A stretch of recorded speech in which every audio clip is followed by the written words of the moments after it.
మాత్రే నమ శ్రీ గురుభ్యో నమ హరి ఓం యా దేవి సర్వభూతేషు శక్తి రూపేణ సంస్థ నమస్తస్సై నమస్తస్సై నమస్తస్సై నమో నమ.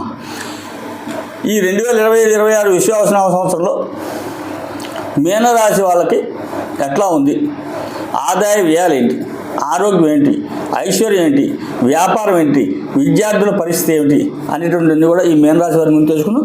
అట్లే ముందుగా మీనరాశిలో పూర్వభద్ర నక్షత్రం 4వ పాదం, ఉత్తరాభద్ర 1, 2, 3, 4 పాదాలు, రేవతి నక్షత్రం 1, 2, 3, 4 పాదాలు ఈ మీనరాశిలో ఉంటాయి. ఈ మీనరాశి వాళ్ళకి ఆదాయం 5, వ్యయం 5, రాజ్యపూజ్యం 3, అవమానం 1 ఉంది.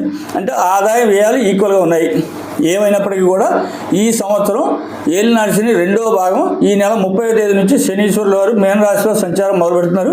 కాబట్టి ఇక్కడి నుంచి 2.5 సంవత్సరాలు శనీశ్వరుల వారు మీనరాశిలోనే ఉంటారు. కాబట్టి ఆరోగ్యపరంగా, విద్యార్థులు చదువుపరంగా, ఉద్యోగస్తులు ఉద్యోగపరంగా, వ్యాపారస్తులు వ్యాపారపరంగా కొంచెం జాగ్రత్తలు తీసుకోవాల్సినటువంటి పరిస్థితి ఉంది. అట్లాగే తరచూ శివాలయానికి వెళ్ళటం, శివుడికి అభిషేకాలు, శనీశ్వరాలయానికి వెళ్ళటం, శనికి అభిషేకాలు, నువ్వులు దానం, అట్లాగే రాహు కేతు శనికి ప్రతి 6 నెలలకు ఒకసారైనా శాంతులు చేసుకున్నట్టయితే కనుక నవగ్రహ జపాలు హోమాలు చేసుకున్నట్టయితే చాలా సుఖంగా ఉంటుంది. ఆయుర ఆరోగ్యాలతో సుఖంగా ఉండగలుగుతారు. అట్లాగే ఈ రాశి వాళ్ళకి